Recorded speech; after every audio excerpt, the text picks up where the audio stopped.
Typical drug offender? Anybody. Hey, girl, help me out just a little bit. Just a little bit, girl. The vagrant, the CEO, the grocery clerk, anybody. I'm a produce merchandiser. I employ 12 people. I'm an internet sales manager. A very successful registered nurse. Landscape professional. And I'm self-employed. It's a horrendous disease, and it's a horrible thing to have to live through. And if there aren't interventions that are successful in helping these people, it's a horrible life that they're sentenced to. Ben, what is your name? Mary Ellen Smith. Miss Smith, do you realize you have a warrant out for your arrest? Girl, you don't have to talk to no police. Sir, you need to go back and have a seat on the bench. I'm sorry, you must have the wrong person. No, come here, please. You are Sir, you need to go sit down on the bench. here. No, ma'am. Yes, but Turn my around, put your son hands is behind your here back. with me today. Yes, Who's ma'am, going to we'll watch take care of your son. He needs to stay with me. Yes, ma'am. Well, I'm sorry. Department of Social Services will have to come take care of your child. Yes, Let's but walk I this way haven't to the done car, anything please. wrong. Most degrading thing that's ever happened. Really. Pulled in right behind me in my house. Took me right to jail. Quite embarrassing, actually.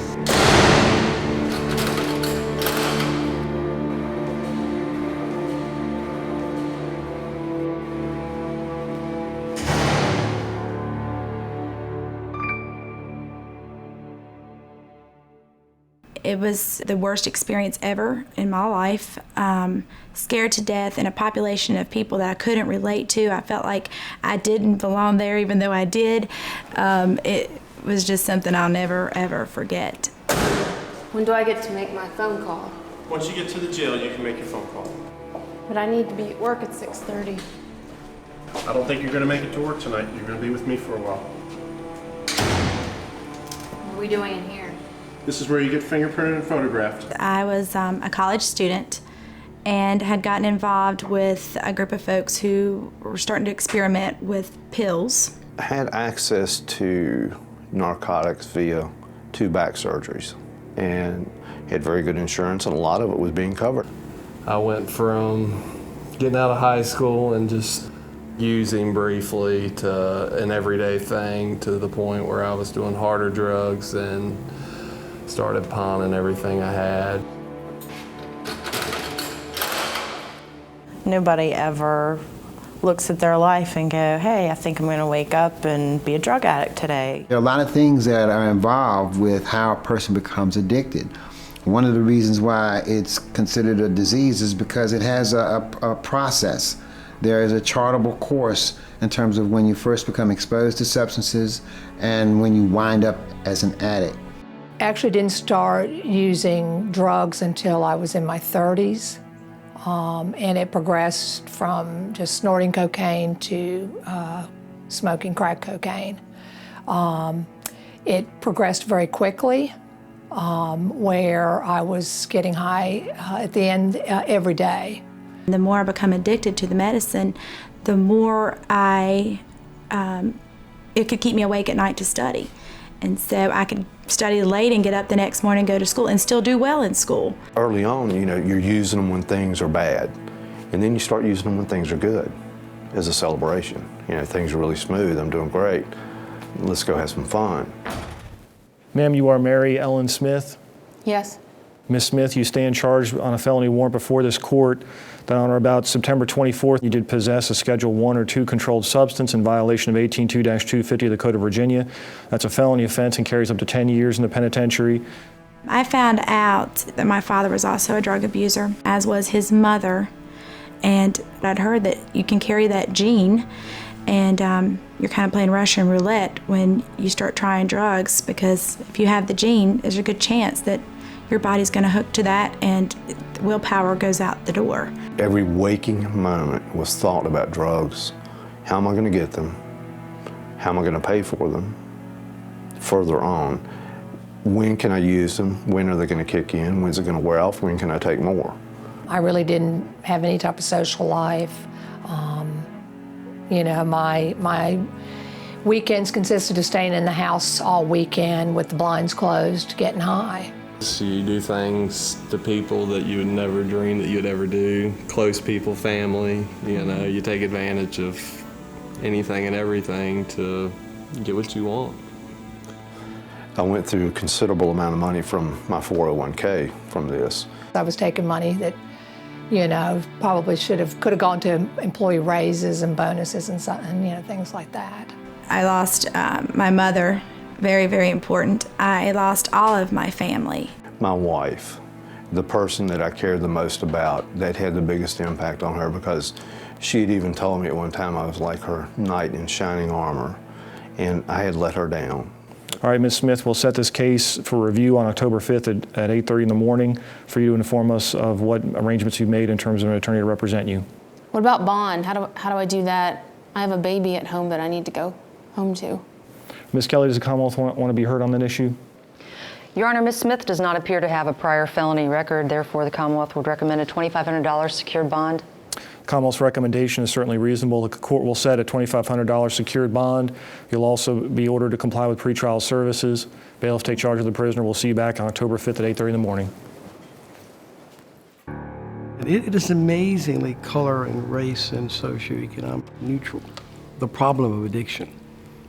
And it's one that is very difficult to manage without help.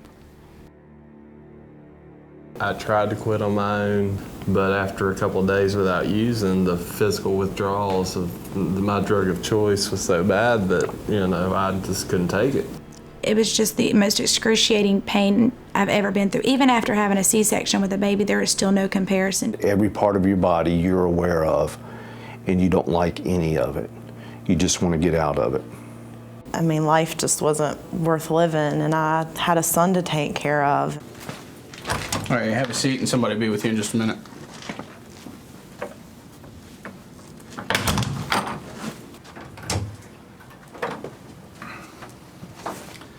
Hi, Mary Ellen? Yes. How you doing?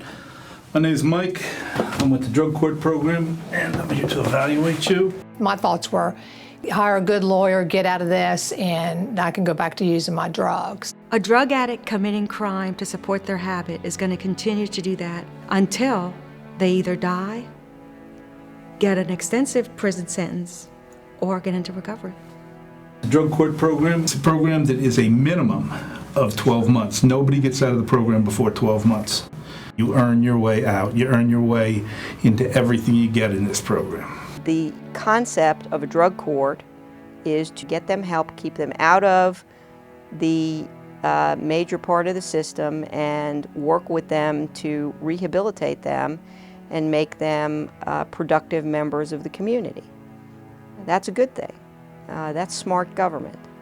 People who would normally be wasted, ruined, or would die probably very early on because of their disease, their addiction, get an opportunity to stop what they're doing and take a look at their lives and make choices that are more healthy. Drug courts are really designed to serve the high-risk, high-need population. That means people who have an addiction and commit crimes to fulfill their addiction. You have criminals out there who commit crime and use drugs also. That's not your drug court candidate. Your drug court candidates are addicts. You cannot have a record including any crime of violence, burglary, robbery, assault and battery, that. And you can't have a distribution of narcotics case. We don't take anybody convicted of distribution. Is there a written plea agreement in this case? Yes, Your Honor, there is. Thank you. All right, I'd like to ask the defendant a few questions about the agreement. Did you have an opportunity to go over this, fully understand it, and voluntarily sign it? Yes, I did. Drug court is voluntary. If you decide that you don't want to participate anymore, you can ask to be revoked, and what will happen is you'll go to jail. Eventually you'll go back to your sentencing judge and face whatever sentence that you had to face. In a traditional probation situation, if a person turns in a dirty urine or doesn't get a job as fast as the probation officer thinks he or she ought to, then really the only way of dealing with that is to schedule a revocation hearing and haul him back in front of the judge, and the judge would decide whether it was a significant enough violation to revoke his suspended sentence and send him to the penitentiary. There's two problems with that. It doesn't really tailor the outcome to the individual situation. And the second problem is that it probably takes you a couple of months to get back in front of the judge, and at that point the crisis either has worsened or it's passed, and it becomes almost irrelevant what a person did a couple of months ago. With drug court, you have an immediate consequence when someone violates one of the terms of probation. And the person essentially waives their right to have an attorney present for the imposition of a sanction. So in other words, if something occurs on a Wednesday, by the next drug court session, that person could be in custody and have that matter heard by me and a sanction imposed by me at that time. So there's strict accountability with very rapid enforcement of the rules.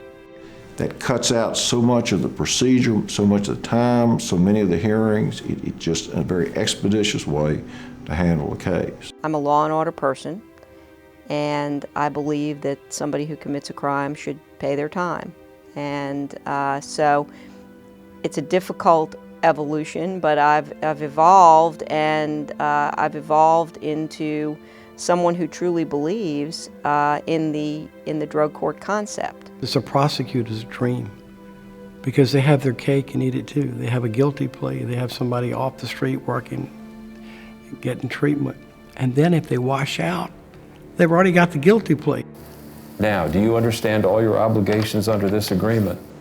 I do, yes, Your Honor. And do you further understand that you'll be convicted of the offense if you fail to comply? Yes, I understand. Does the Commonwealth agree that this is an appropriate candidate for drug court? Your Honor, the Commonwealth concurs with the defendant being placed in drug court. Business as usual in the criminal justice system costs money, regardless of the outcome. It costs the locality for the police, the booking, the jail, the arraignment, the pretrial supervision, the court case, the defense attorney. The local jails are exploding. The state jails are exploding. We're spending a fortune on keeping people incarcerated. Almost everybody who's in drug court would have been sent to the penitentiary. So that costs $24,000 a year. And for our drug court, it costs about $5,000 a year per person. So there's a financial savings in terms, if you will, in terms of the dollars that we save, but also in terms of trying to create some type of structure which will allow them to stay in the community and yet be accountable for what they've done in terms of their offenses, and hopefully eliminate, if you will, that we call the revolving door of the system of justice, and as we have people who commit offenses, end up getting incarcerated, come back from incarceration, relapse into their drug use, and go on to commit new offenses. People go to prison and learn all of the things to do to break in someplace or to commit more crime.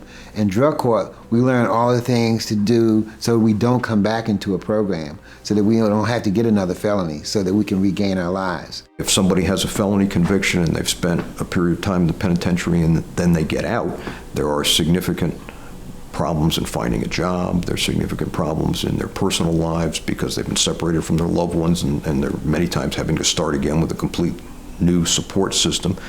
And most of the people that they know, all of their friends are guys they did time with, so that's not going to help. Even if I'd gotten out of the felony or had to spend a little time in jail, I would have gone right back to using. No doubt about it. And I think that's what happens so often is people are incarcerated, but they're not given the tools that they need or taught how to stay clean. With drug court, they leave you out in the community.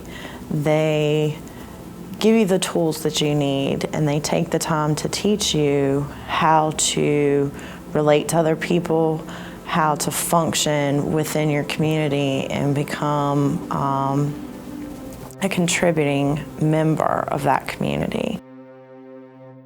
Drug court is an intensive program that's very structured. In this program, we have specific treatment and psychoeducational components geared to make the participant be put in an environment where they can learn, where their disease can be treated, and where they're going to be held accountable. Were you in school before you got caught up and got put in the program? I tried. Okay. Were you on academic probation from the school? No, but it was not up to my parents' standards. When we use substances, it's to escape other things that we can't resolve any other way. We don't allow a person to use substances and be in the program. So now they're sober, And now all these issues that they've been trying to escape are coming at them full force. What's your relationship with your mom? She's angry and hurt. As a therapist, I see people come into drug court and have healthy babies. I see people come into drug court and learn how to have healthy relationships. I see people come into drug court and learn how to deal with their families, which is really huge. They put you in touch with the people who help you realize who you really are and how you can go about changing the things that you don't like about yourself that got you to that point. We mandate to people in the program that for the entire time they're in the program, they need to get involved in the 12-step community and go to a minimum of 3 meetings a week. That's something we don't negotiate. We tell them they must do that. And the reason for that, that's the support. That's a part of the tools. We mandate that when you graduate, you have a sponsor. They're the kind of tools that you need when you leave the program. You have all these classes, all these obligations, and you're on a set schedule every day. And I think that is the key to learning how to live. They teach you how to pretty much live all over again. It's really wonderful to see the turnaround in people's faces and in their behavior when they say, you know, when I first started this program, I hated it. But after I started becoming successful and I realized that I could do these things that I had been telling myself I couldn't do, I felt better about myself. He was diagnosed with Hodgkin's lymphoma, a sign of cancer, and went through the whole bout of chemo and didn't go back to using. The thought didn't even enter his head. It takes a program this intense to get someone who is in as bad a shape as I was in off of these drugs and to remain off of them. There's just not another program out there that could have done that. And I tried several of them, so I know that. There's a couple of aspects of the drug court program that the other programs don't offer. One of them, which is, I think, absolutely huge, is judicial intervention. We have immediate access to court on a regular basis to make progress reports. Mr. Fosbury, did you want to give the drug court reporting information on Ms. Smith, please? Yes, Your Honor. Ms. Smith has submitted all negative urine screens since her last court appearance, including today's screen. She continues to work for temporary services, and she attends her intensive outpatient counseling groups and 12-step meetings. This is not just call your probation officer once a month. They're going to come to your house, they're going to come to your job, they're going to be giving you random drug testing when you least expect it. They were tough, but it gave me the structure I needed to stop because I knew they weren't going to play. There was no manipulating the system. You were going to be drug screened daily. You were going to be monitored very, very carefully. If you were to do a dirty screen, well then, depending on where you were in the program, you go back to square one. So you can be, I've had friends that were all the way through the program, had a dirty screen, had to go just start completely over again. They did not play. And if you couldn't see that from the get-go, you were in trouble. I continued to use, and I was supposed to show up to meet with my probation officer on a Monday, and I called and said I was out of town. You know, I thought I could even do stuff like that. Well, they showed up at my house the next day and arrested me and took me to jail.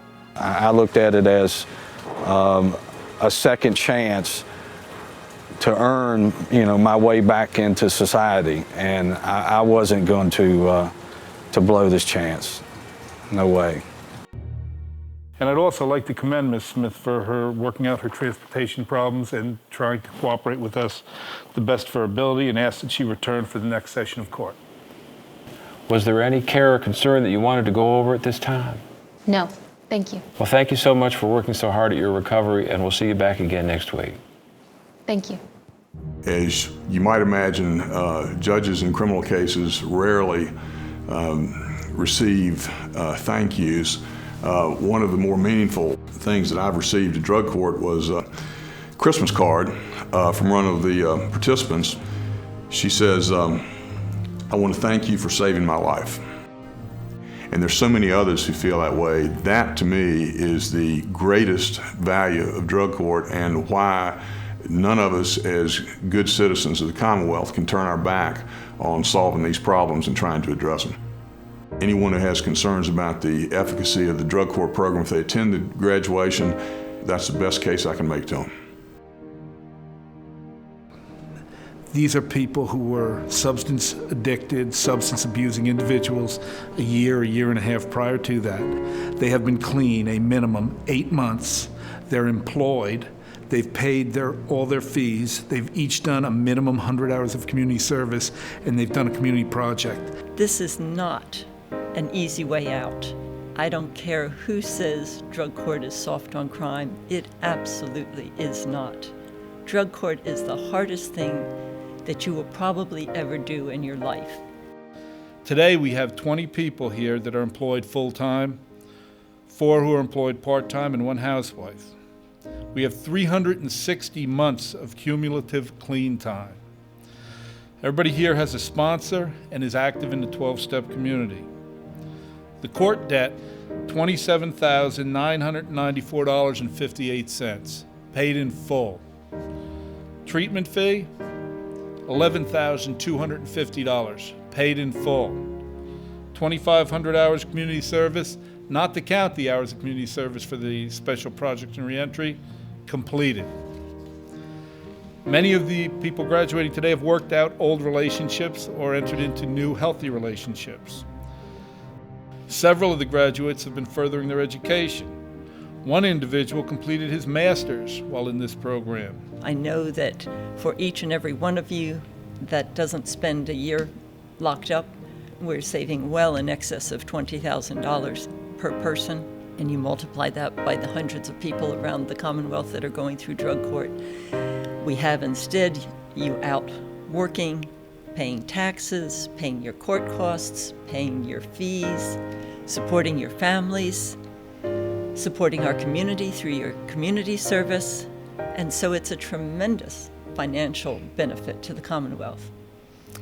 But it's not so much the savings of money that's really the important aspect of drug court. It's the saving of lives. 3 years ago, I weighed 89 pounds. I was a crackhead. And I never thought I'm back in school. I'm getting ready to go in the nursing program. I have such a good network of people, I can't even begin to explain it. And I thank God in the 12-step program, because I'd be dead today. I used to say this prayer every night coming in from the streets. Lord, I don't want to die, and I don't want to go to jail, and I don't want to go back into one of them treatment facilities, taking up space for somebody that really needs it. Please send me somewhere. And it was drug court. And it was because of drug court. Not because of my mother's tears, not because of the system. It was drug court that saved my life. And today, I love you all. Today I can love somebody. Today I can love myself. Drug court turned my life around. I came into the program at 46 years old. I was a heroin addict for 30 years. I was an alcoholic for 5 years prior to becoming a heroin addict. So I had a 35-year addiction history when I came into drug court. Before drug court, there was 5 rehab programs that I actually went through unsuccessfully. Drug court saved my life, no doubt about it. I wouldn't have my business today, and therefore 12 people would be out of work. And so drug court not only saved my life, but saved their livelihoods. I don't have the monetary things that I had at one time, but I'm okay with that. I know I'm being honest with myself now, and that was never the case before. I have a stepmother in addition to my mother and father, but all 3 of them just remark on what a change I've made and what a difference, my life is compared to what it used to be. And they tell me just all the time how great and wonderful they think that my life has become, and I happen to agree with them.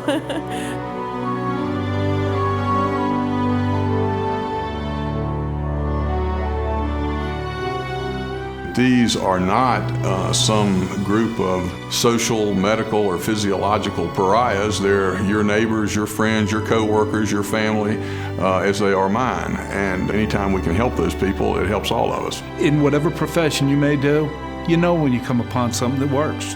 And what do you do when you come upon something that works? You keep using it. And that's what we need to keep doing.